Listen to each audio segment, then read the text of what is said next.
Since my last video posted on November 25th, 2025, Webflow has released, once again, not 1, not 2, not 7 like last time, not even 10, not even 12, but over 50 new updates since Saturday 31st of January. Let's quickly dive into each one of these updates. However, because there's so many updates, I'm gonna go ahead and segment them. One is for more enterprise customers. So these are people who use Webflow who are a large organization. And the other one is for regular people like me and you.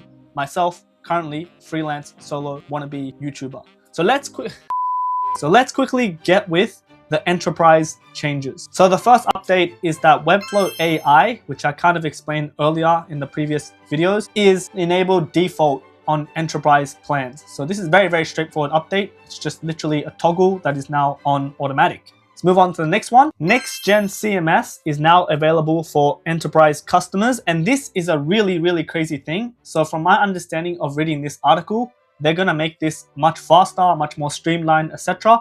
I think they made this change in order to cater for new AI models. For example, if you're doing a CMS blog post, and you have a blog that's automatically posted like 5 times a day, there's limits to the CMS structures that Webflow offer. So from what I read, there's 2 times more CMS storage. So you guys can have over 1 million CMS items per site. I don't even know what the current limit is, but 1 million is crazy. So for example, from my understanding, 1 million blog posts, and then also 100 fields per collection. So these are CMS fields like date, titles, headings, images, multi-image, and 20 reference fields or multi-reference fields. So that's crazy. And 50 times items per CMS collection. So the main takeaway that I get from this is they expanded their CMS capabilities only for enterprise customers, and I'm assuming they'll eventually roll out to normal peasants like myself. Let's move on to the next change. Real-time collaboration is now here. So I kind of mentioned this in my previous Webflow update,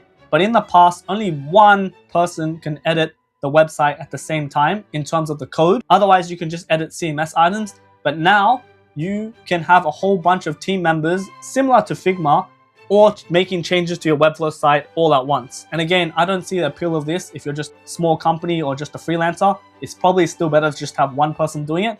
But if you work for a really large corporation, you don't want one person to bottleneck everything. So this is a really, really cool change. I personally have not tested it out, and it's slowly still being rolled out and only currently available for existing paid and multi-use plans. But this is a massive, massive change, no doubt. Let's move on to the next one. Google Ads is now an official Webflow app available in the marketplace. So let's quickly just take a look at this. I'm currently on my Webflow site. If we hit the App Store right here, or the shortcut is E, we can go ahead and search in an app. In this case, we can type in Google Ads, and we can go ahead and install this app onto a Webflow site. So app isn't a new thing, but Google Ads is obviously a massive company, and this will help, again, from my understanding, mostly like large corporations who use Google Ads that better integrate to Webflow. Of course, if you're like a freelancer like myself, you could still run Google and use this app. But again, I categorize this more as like people who actually have budget to spend on ads. Anyways, those were the changes that I found was for enterprise customers or people with larger teams. Let's move on to updates that affect everyone in Webflow. And guys, stay tuned to the end because that update is literally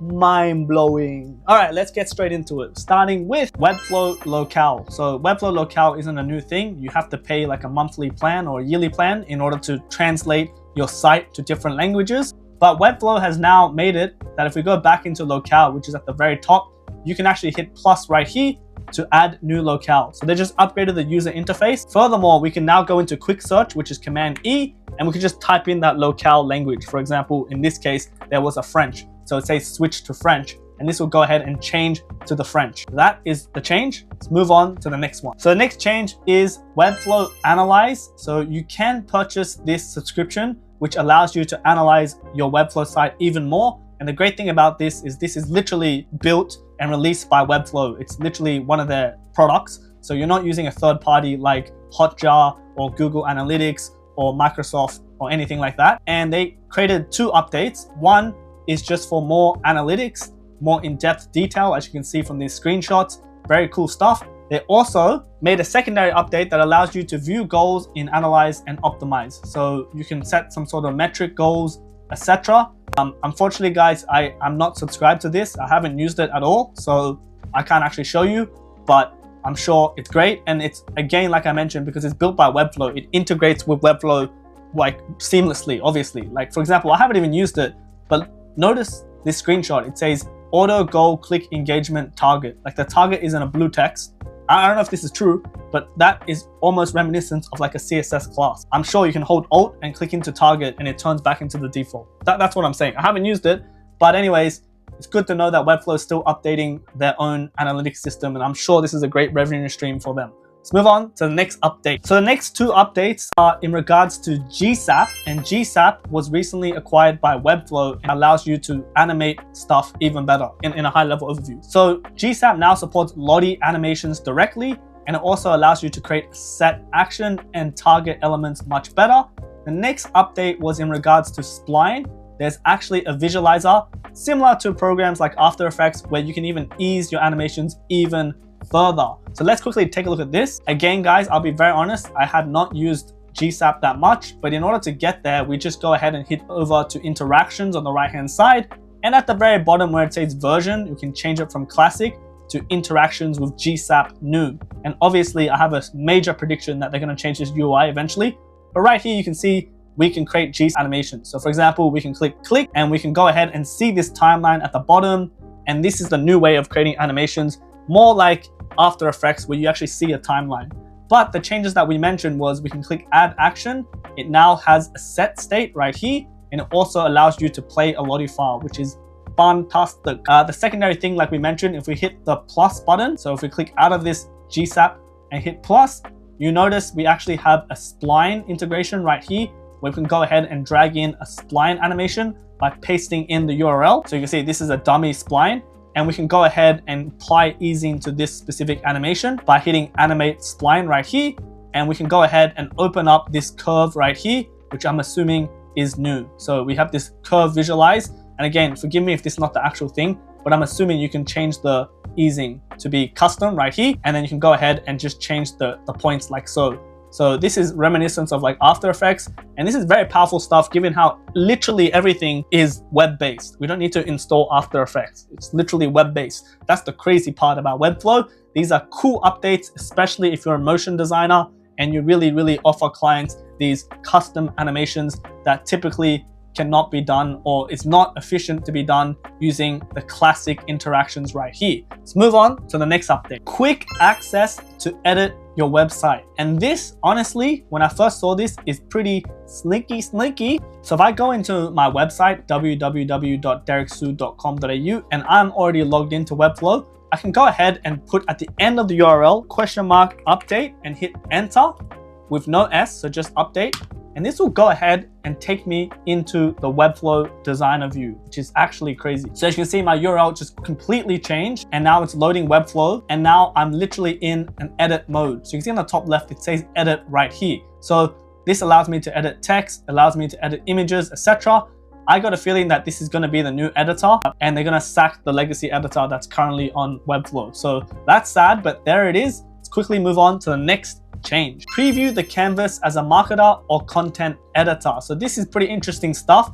Again, I feel like all these changes are just going to retire the legacy editor, and this is going to be the new thing. And again, this is crazy how far Webflow has come. But essentially, we can go back into Webflow site, and if we hit the Webflow icon on the top left, we now have a new drop down called Preview Role, and you can see and simulate what this role may look like. From my understanding, we used to can hit this button right here, design right here, and switch to a build mode or a edit mode. But now it seems to me like it's in this preview role, and I can just change myself to a marketer right here. So you notice it just restricted a lot of these key interfaces. So, you know, I can't break the site or change CSS classes, but I can still go in and like double click it and change the text. So again, I feel like this is one step closer to literally retiring the legacy editor and using this Webflow interface, which I guess is pretty cool, but I personally love the legacy editor.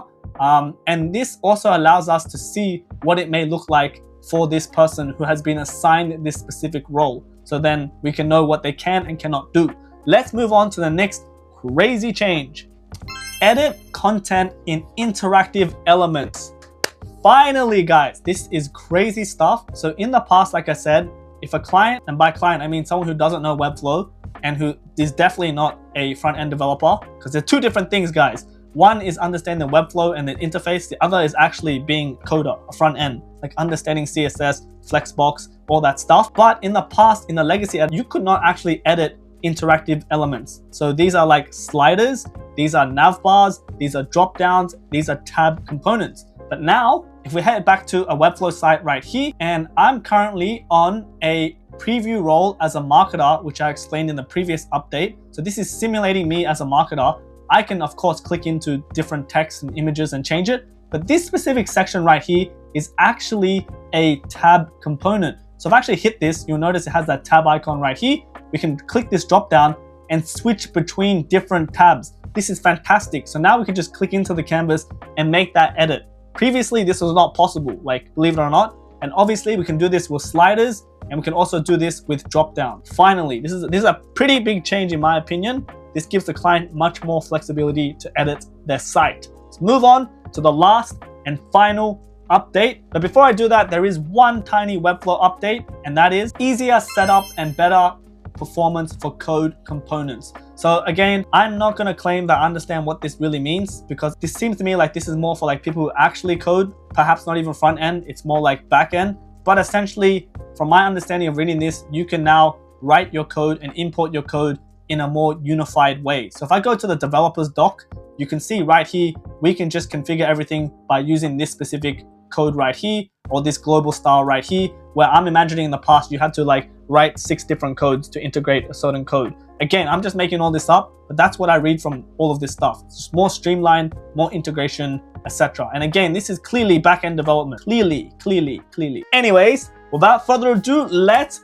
quickly jump into, in my opinion, one of the biggest Webflow updates, and that is create more flexible components and CMS pages with conditional visibility. So that's probably the biggest one, as well as suggested props. But the biggest one, in my opinion, is this new UI for conditional visibility. This is a fantastic Loom video that explains it. But let's quickly jump back into my Webflow project. And again, I haven't actually played around with this too much, but essentially if I head over to one of my pages, let's just say tutorials, and I built my tutorials with a CMS, obviously. If I click into my CMS, on the right hand side, if I head over to settings, you'll notice if I scroll down, from what I understand, and I could be wrong because I'm literally just making this video when Webflow released it, they actually got rid of the UI of saying, do not show this CMS item if this, right? And I'll go ahead and put a video of what that might have looked like in the past, or maybe I don't have anymore. But now what we can do is we can go ahead and click into that CMS item right here. And again, I believe it used to be near custom attributes where you can hit plus and there's conditional visibility, but now they upgraded the entire UI and increase the logic functionality. So what we need to do now is hit this purple button right here, visibility, and we'll hit create conditional. This is crazy stuff. Once we click this, it opens up a pop-up kind of, and it allows you to do stuff. Like for example, if you say, I only want this CMS item to show if, all, or any. This is great because this is like creating filters where you actually have 2 different options. If you set the filters, let's say you set 2 filters, is it going to be both these filters have to match and then it won't show the CMS items, or if any, as in just one or the other. So this is cool how they did that. And then below that is select the field. So again, we can select CMS field.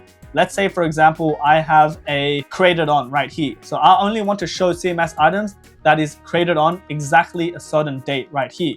We can do that, right? The reason why you might want to do this is you might want to put a new tab, like a new post tab that says this only appears if the date is today. That's just one example. Of course, we can do many other examples. Like for example, we can put if the thumbnail image is set, for example, and we can do other stuff like if not, then what happens? In this case, it'll just be hidden. So play around with this, guys. You can add new conditions, but the whole point is there's a new UI. That's what I see. And there's more logic. There's much more logic. So a lot of stuff you can do. This is definitely something I'll be playing around with, but very, very powerful stuff. I'm going to go ahead and delete this condition. So definitely go ahead and play around with this. I think this is a game changer. And I think using this specific UI is really, really cool. And we're very used to clicking this. But again, this goes beyond CMS items. We can do this to components. That is all the updates that Webflow has done. Obviously, I kind of skimmed over everything. So definitely play around with each of them. It's really crazy to see how Webflow keeps releasing updates.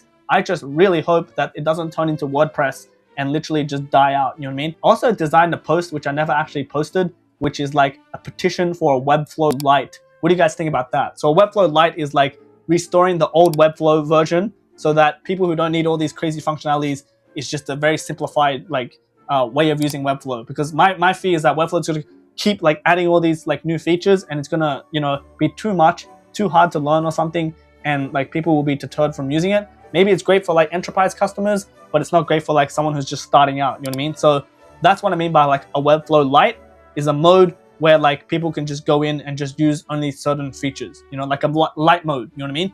Anyways, my name is Derek Su. I hope you found this video super helpful. I actually make a lot of these Webflow updates videos, so feel free to check out my playlist right here. Otherwise, I have many free Webflow tutorials, and I also have a paid Webflow course if you're interested in that.